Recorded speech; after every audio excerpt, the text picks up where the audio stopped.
Hey everyone, my name is Philip.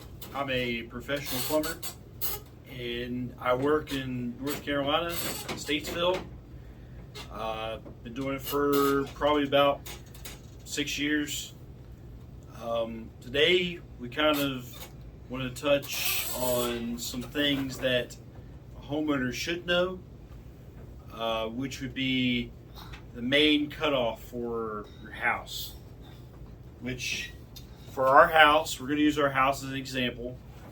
It would be this valve here. So if it's in line with the pipe and it's a ball valve, that means it's on. If it's turned sideways, that means it's off. Now, there are many different types of valves. Most likely you're going to run into a dead light. Okay, then you're going to run into a ball valve or a gate valve, which would be more like a knob type. It's not necessarily a gate valve. Could be there's several different valves. It doesn't really matter. The function of the valve is to turn your water off. So now where would this valve be? It could be in your garage, which if you look at our garage, is where it is. It's not the case for everyone. It could be in a crawl space. It could be outside in your yard. It really just varies where your plumber or your contractor who built the house had originally installed this valve or wanted it located. I've had valves in the front yard close to the meter. I've had them close to the house. I've had them inside just like ours. I've had them in a crawl space where you can't get to them.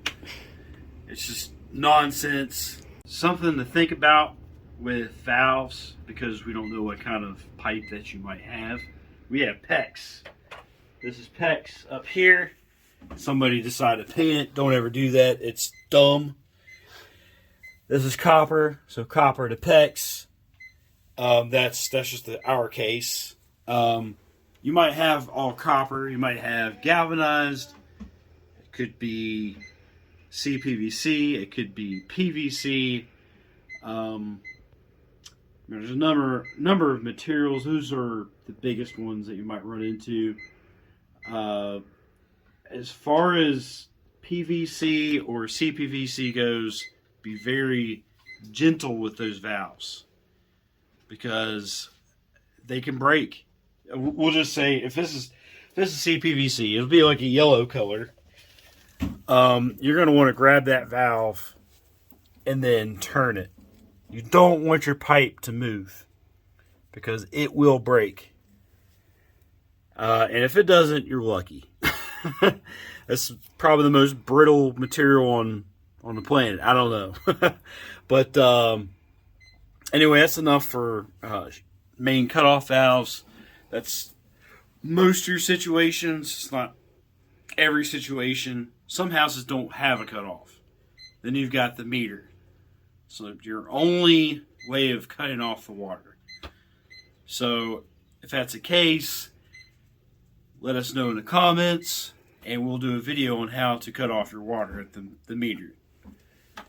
So since we have two items here that are really essential for a house, depends on where you are. Not every house has a cutoff. Not every house has a PRV, pressure reducing valve.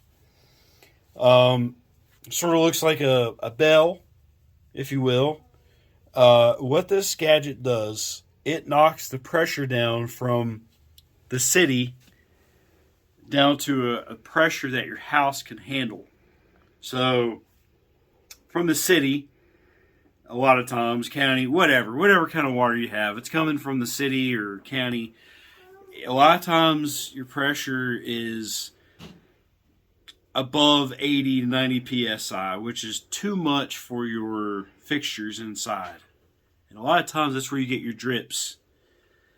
If your pressure is too high, something inside of here, your pressure reducing valve, has gone bad. So if you have one, it needs to be replaced if that's happening.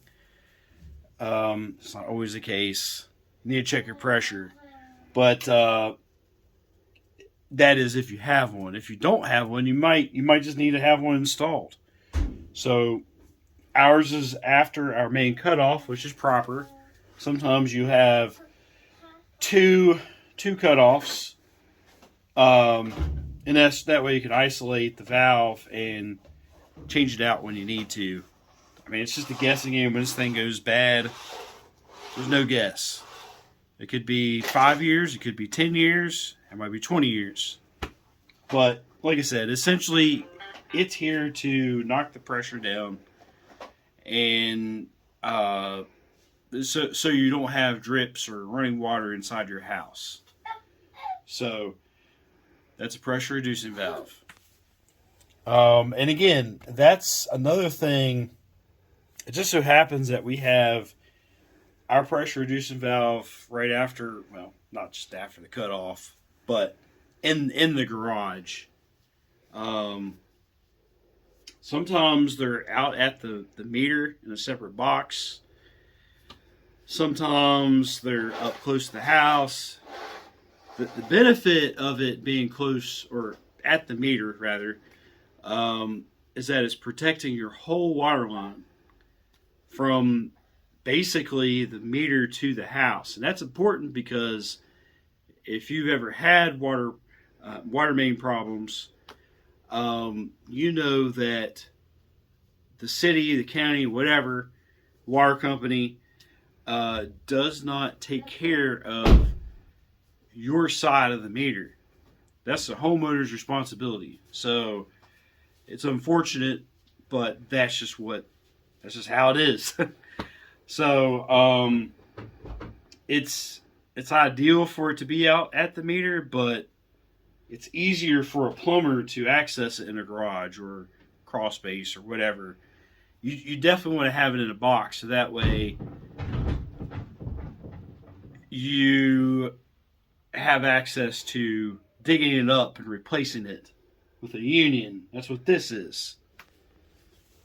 Now, this is really kind of a weird contraption, weird setup. You might see it, you might not. It is not necessary. Could be PEX all the way with you could be a PEX PRV, but this is just what we have. Sometimes you have unions.